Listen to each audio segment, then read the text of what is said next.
أعوذ بالله من الشيطان الرجيم. بسم الله الرحمن الرحيم. يا أيها الذين آمنوا كتب عليكم الصيام كما كتب على الذين من قبلكم لعلكم تتقون.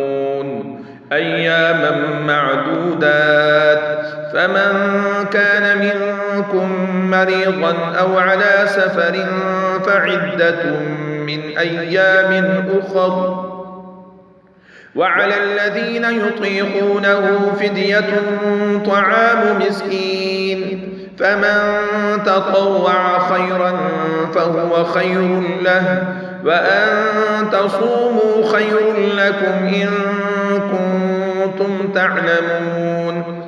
شهر رمضان الذي أنزل فيه القرآن هدى للناس وبينات من الهدى والفرقان، فمن شهد منكم الشهر فليصمه، ومن كان مريضا أو على سفر فعدة من أيام أخر، يريد الله بكم اليسر ولا يريد بكم العسر، ولتكملوا العدة ولتكبروا الله على ما هداكم ولعلكم تشكرون.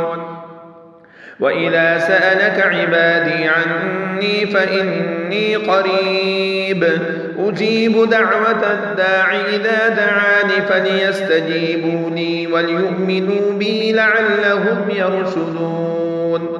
أحل لكم ليلة الصيام الرفث إلى نسائكم هن لباس لكم وأنتم لباس لهم، علم الله أنكم كنتم تختانون أنفسكم